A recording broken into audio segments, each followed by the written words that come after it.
आज की वीडियो में हम लोग बात करेंगे भगवान श्री कृष्ण की साधना, आराधना, उपासना के क्रम में।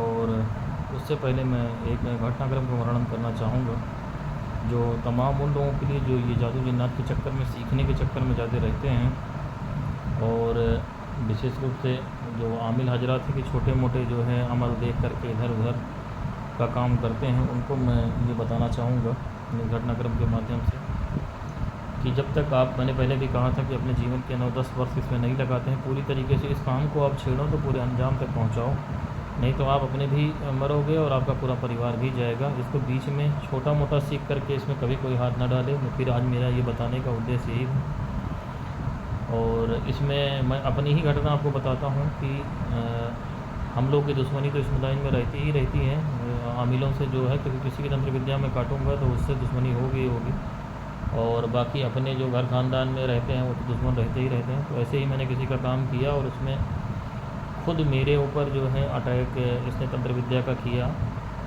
परसों रात में। क्योंकि तंत्र विद्या जो आमिल हैं जानते भी होंगे कि जब भी अगर आप आमिल होगे और करने वाला होगा तो वो तंत्र विद्या हमेशा रात में सोते पे ही आप में अटैक करेगी। जब आप सो रहे होगे चेतना आपकी स्थिर होगी, क्योंकि तभी वो चीज़ें आपके ऊपर काबिज होने की कोशिश करती हैं।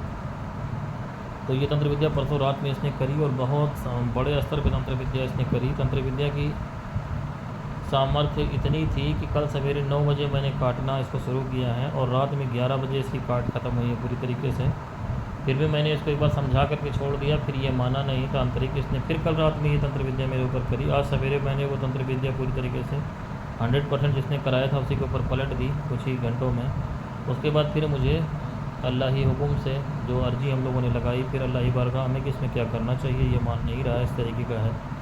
तो और अल्लाह ही बारगाह से जो हुक्म हुआ उसमें फिर वही सभी बुजुर्गान दीन के माध्यम से कामाख्या देवी, भगवान महाकाल, माता काली, बाबा कीनाराम अघोरी, काल भैरव, बटुक भैरव और दुआए बराती शरीफ की रूहानियत और अन्य शक्तियों का प्रयोग करते हुए, जैसे दुआएं सैफी शरीफ की रूहानियत, अल्लाह ही हुक्म से सबका प्रयोग करते हुए इस जादूगर के तमाम अमाल को न सिर्फ सल्ब कर लिया गया बल्कि हमेशा के लिए इसको पूरी तरीके से इसके सभी अमाल को बातिल कर दिया गया। अब कभी ये भोग दे करके भी कुछ नहीं कर पाएगा और कोई अमल ये जितना इसने इबादत और रियाजत इतने अपनी ज़िंदगी में करी थी वो सब के सब इसकी घुस गई। उतने साल की फिर करे तब भी इसको वो चीज़ नहीं होने पाएगी। इस तरीके की इसके ऊपर कार्रवाई हुई है। मेरा इसको बताने का उद्देश्य क्या है, ये तो चलिए करने वाला अल्लाह ही शक्तियाँ हैं, अल्लाह ही हुक्म से कर रहे हैं। क्योंकि हम लोग की अपनी, जब हम ईश्वर को पाने की साधना करते हैं तो अपनी कोई कुव्वत हम नहीं मान के चलते हैं। ना हम कभी ये कहते हैं कि हम तांत्रिक हैं। तंत्र हमारा मार्ग जरूर है, लेकिन ये अमलियात का, तंत्र मंत्र का कोई हमारा पेशा नहीं ना, हम इससे पैसा कमाते हैं। तो सबको समझाने का उद्देश्य यही है आपको कि इसमें काम चूँकि अल्लाह ही शक्तियों ने अल्लाह ही हुक्म से किया। भले हम लोगों ने साधना कर रखी है, लेकिन अल्लाह ही हुक्म के हुए बिना ये मुमकिन नहीं है इस तरीके की कार्रवाई करना कि आप किसी जादूगर को ख़त्म कर दें पूरी तरीके से। उसमें तमाम देवी देवताओं के फैज़ थे जो अल्लाह ही हुक्म से हम लोगों की अर्जी लगाने पर उन्होंने अपने अपने फैज़ वापस लिए। तो इतना भीषण ये युद्ध चला। तो मैं अपनी बात करूं, मैंने त्रिविद्या साधना खुद कर रखी है, कामाख्या साधना कर रखी है, काली जी की साधना कर रखी है, महाकाल की कर रखी है, काल भैरव, बटुक भैरव की कर रखी है, बाबा कीनाराम अघोरी की कर रखी है, और जो इस्लाम में इतनी साधनाएँ कर रखी हैं। इतनी साधनाएँ करने के बावजूद अगर मेरे ऊपर अटैक हो सकता है, उसका प्रभाव हो सकता है, जबकि हम लोग गले में भी कवच पहने रहते हैं और कवच की हमारी साधनाएँ भी हैं। कामाख्या कवच की सिद्धि है मुझे जिससे ऊपर कोई कवच नहीं है। तो मैंने पहले भी कहा था कि मेरी अपनी, तो मैं बात क्या करूं, जो है हज़रत शेख फरीद बाबा, जगत गुरु शंकराचार्य और ख़ुद नबी करीम हज़रत मोहम्मद मुस्तफ़ा साहब के ऊपर जादू हुआ था। जादू बंदूक निकली हुई गोली है जो अगर चलेगी तो आपके ऊपर हमला ज़रूर करेगी। यद्यप मुझे कोई नुकसान नहीं हुआ, ना मुझे कोई इसमें समय देना पड़ा अलग से। मैंने अपने सभी पूजा पाठ के कार्यक्रम और जो भी दैनिक कार्य है उसको करते हुए ही इसको चलते फिरते ही ख़त्म किया, इसके जादू को भी और इस जादूगर को भी। क्योंकि हम लोगों की जो साधना है उसमें हमें किसी भी प्रकार की भौतिक वस्तु की आवश्यकता नहीं होती, यानी 50 पैसा भी मेरा खर्च नहीं हुआ, ना मुझे कोई चीज़ पढ़नी पड़ी, ना कुछ करनी पड़ी, सिर्फ आह्वान के द्वारा। लेकिन फिर भी कि ये जादू के मामला कितने खतरनाक, इतनी शक्तियों के होने के बावजूद भी 12 घंटे का समय लग गया उसको काटने में, और आज पूरा दिन इसको ख़त्म करने में, इसके अमल को सल्व करने में। मैंने सवेरे कार्रवाई शुरू की, अभी शाम को 7 बजे जा करके इससे निजात मिली है पूरी तरीके से। तो ये आपको समझाने के लिए है कि छोटा मोटा कोई जो काम कर रहे हैं कि ये आप देखते हो यूट्यूब पे कि ये पढ़ लो जादू असर नहीं करेगा, ये पढ़ लो ये कवच असर नहीं करेगा, ये पढ़ लो कोई जो है शक्ति असर नहीं करेगी, ये सब मुफ्ता में ना हो, नहीं तो आपकी पूरी पूरी ज़िंदगी बर्बाद हो जाएगी। अब हम आपके अपने टॉपिक पे आते हैं। आज के जो है आज का विषय हमने चुना है भगवान श्री कृष्ण के संबंध में। तो भगवान श्री कृष्ण के संबंध में मैं ये कहना चाहूँगा कि किसी भी भौतिक कामना से इनका कोई पूजा पाठ नहीं किया जाता है, क्योंकि भगवान कृष्ण जो है ईश्वर के पूर्ण अवतार माने जाते हैं। भगवान राम को अंशावतार माना जाता है लेकिन भगवान कृष्ण को पूर्ण अवतार माना जाता है। तो इनकी साधना का प्रमुख उद्देश्य होता है इस जन्म मरण के चक्कर से मुक्ति, जिसको हम मोक्ष कहते हैं, निर्वाण कहते हैं। और ये भक्ति मार्ग की साधना है, जिसको भक्ति मार्ग के, जिसमें इतने लोग हों, जैसे मीराबाई सबसे मशहूर हैं, कि भक्ति मार्ग के जरिए ईश्वर की प्राप्ति करनी हो, उसमें भगवान कृष्ण की साधना एक प्रमुख मार्ग है। और इसमें नाम जप की दीक्षा गुरु के द्वारा दी जाती है। भगवान कृष्ण का नाम जप है, बाकी उनके स्तोत्र वगैरह हैं। और जो श्रीमद् भागवत महापुराण का जो 10वां स्कंद है, उसका पाठ इसमें करना होता है, उसमें करना चाहिए। उससे बहुत ज़्यादा लाभ होता है, उनका सामीप्य भी मिलता है, और जो है इस संसार से वैराग्य भी इससे पैदा होता है। इसके अलावा इस साधना क्रम में भगवान श्री कृष्ण किसी सिद्ध पीठ जैसे मथुरा वृंदावन में जाना, वहाँ वर्ष में एक बार कम से कम जाना, और यहाँ पे जो है जन्माष्टमी वगैरह के जो उनके कार्यक्रम होते हैं वो करना। और ये चूँकि वैष्णव संप्रदाय की साधना है, तो इसमें भी मैंने वही बताया था कि अगर साधना पद्धति में आप जाएंगे तो मीट मछली, कोई भी मादक द्रव्य, कोई भी मांसाहार और कच्चा लहसुन प्याज का प्रयोग आप नहीं कर सकते हैं। ये इतना स्ट्रिक्ट परहेज आप रहेगा अगर साधना में जाते हैं तो ये तो हो गए उनके साधना के संबंध में बातें। बाकी उनके बहुत सारे स्तोत्र हैं, मंत्र हैं जो गुरु के द्वारा दिए जाते हैं, आपको उसके लिए आप कर सकते हैं। लेकिन मुख्य उद्देश्य उनकी साधना को जो है ईश्वर प्राप्ति का ही है, और वही उनका उद्देश्य। अब कृष्ण को पूर्णावतार क्यों माना जाता है? क्योंकि एक मानव जीवन के जितने आयाम होते हैं, उनके जन्म की कथा से ही मैं आपको बताता हूँ कि उन्होंने जन्म जब लिया तो उनके माता पिता जो हैं हिंदू धर्म की फिलासफी के अनुसार उन्होंने पिछले जन्म में तपस्या की थी उनको पुत्र के रूप में पाने के लिए, तो इसलिए उनके गर्भ से उन्होंने जन्म लिया। लेकिन प्रकृति का नियम, उनका कुछ पिछले जन्म का भोग ऐसा था कि उन्होंने इतनी यातनाएं सही जेल में, और वो कंस जो है यात्रा देता रहा, लेकिन भगवान जो है अपना समय पूरा होने पर ही आए। कभी उतना कष्ट उनके माता पिता को उठाना था। आप जरा सा कष्ट उठाते हो तो आप जो है घबराने लगते हो, जबकि वो तो भगवान के माता पिता थे, लेकिन उनको उतना कष्ट उठाना पड़ा, और उसके बाद ही उन्होंने जन्म लिया जब उनकी निर्धारित अवधि थी। इसलिए सबको प्रारब्ध का अपना भोगना पड़ता है। एक तो बात ये हुई कि आप उनके जन्म समय से देखेंगे। फिर उनके जो है बचपन का समय शुरू होता है, जब उन्होंने यार दोस्तों के साथ खेलना कूदना, पढ़ाई लिखाई, जबकि वो खुद भगवान थे, लेकिन उन्होंने संदीपनी मुनि के आश्रम में जा करके बिना किसी अहंकार के, जैसे जो गुरुकुल में शिष्य लोग रहते हैं वैसे जा करके रह करके भिक्षाटन किया, भिक्षा मांगा। सुदामा वहीं पे उनके दोस्त थे।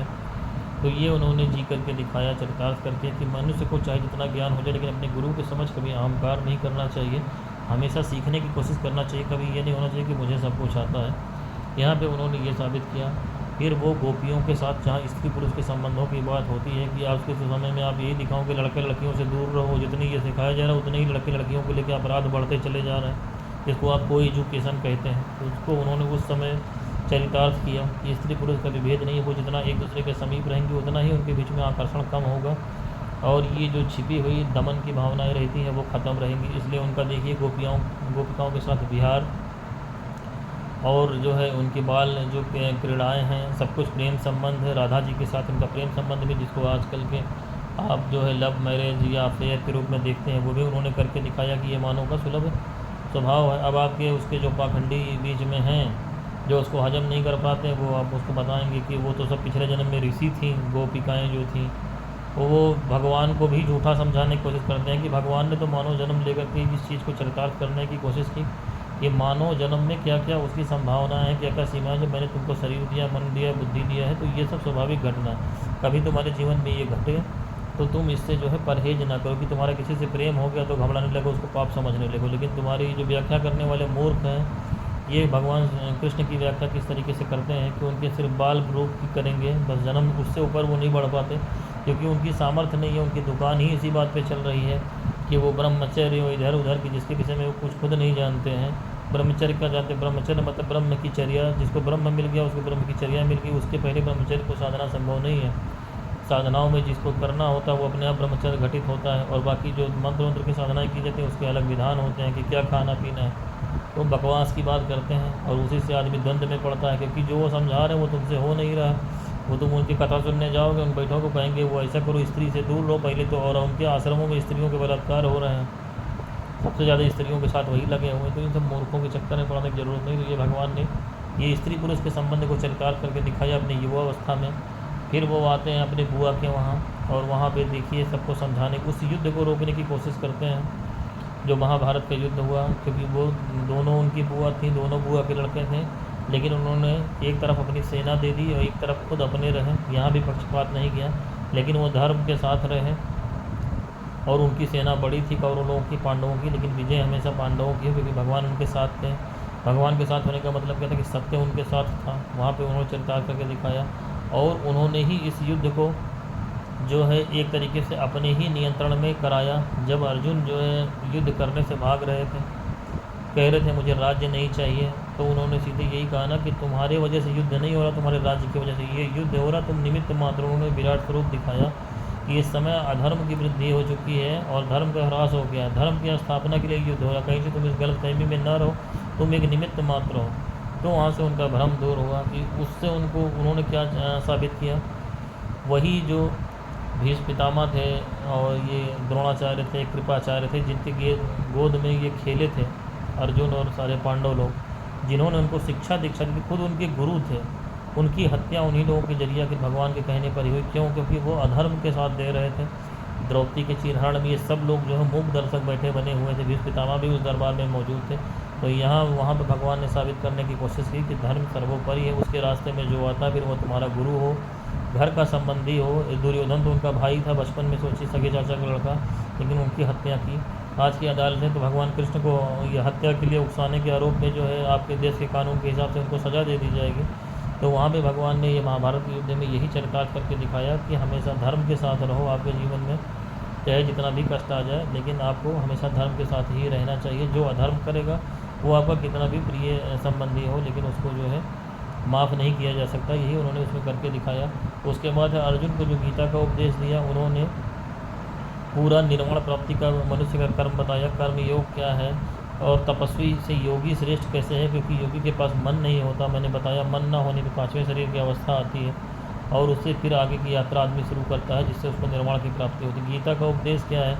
गीता का उपदेश सिर्फ निर्वाण प्राप्ति का उद्देश्य है। वैराग्य का उन्होंने जो है उसमें वर्णन किया है कि जो कुछ तुम्हें चराचर में दिखा, वही श्रीमद् भागवत महापुराण में भी वर्णन है कि मैं निराकार हूँ, पूरी तरीके से मेरा कोई स्वरूप नहीं है। कण कण में परमात्मा नहीं है, कण कण ही परमात्मा है, क्योंकि जो कुछ तुम्हें दिखाई पड़ता है वो तुम विराट पुरुष मैं हूँ। श्रीमद् भागवत पुराण उनको विराट पुरुष के रूप में कहता है।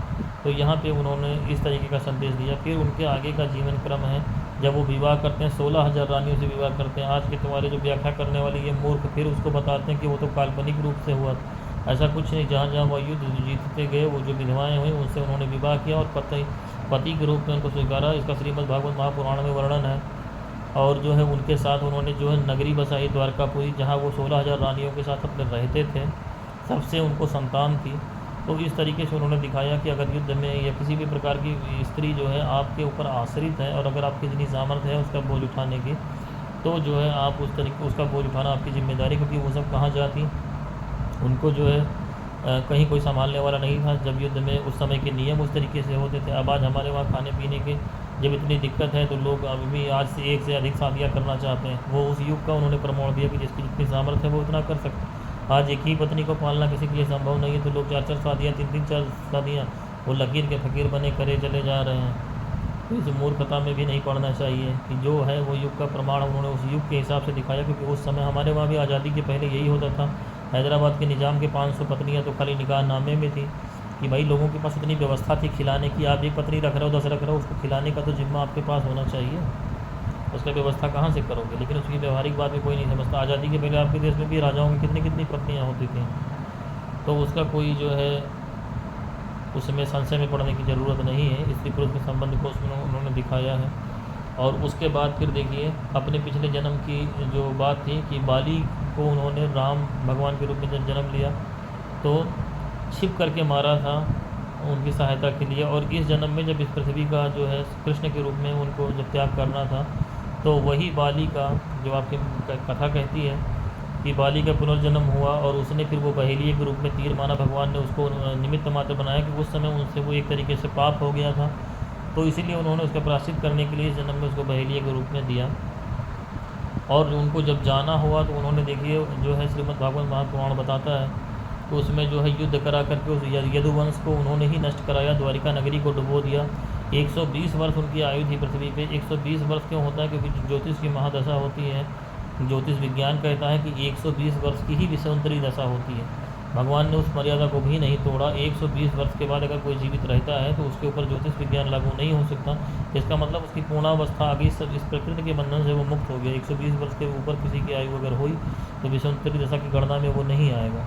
तो उस नियम को भी उन्होंने बनाए रखा और 120 वर्ष की आयु पूरी होने पर उन्होंने इस शरीर का त्याग कर दिया। हर प्रकार की मर्यादा, शिक्षा दीक्षा लोगों को देखते हैं और उनको इसलिए सखा भी कहते हैं, गुरु भी कहते हैं, क्योंकि अर्जुन के वो दोनों थे, मित्र भी थे, गुरु भी थे। और उन्होंने पूरे संसार को भोगने के लिए पूरा उनको राज्य भेज दिया हस्तिनापुर का, यानी भोग को भी साधने का उन्होंने मार्ग बताया। युद्ध से शांति स्थापित की, धर्म की स्थापना की और निर्वाण प्राप्ति का उनको उपदेश दिया। अर्जुन को यही बताया कि जो ये राज्य तुमको मिल रहा है ये नश्वर है, इसलिए वो लोग अपने पुत्रों को वो सब दे करके ईश्वर प्राप्ति की कामना से निकल गए और वही उन्होंने गीता में परम उपदेश दिया।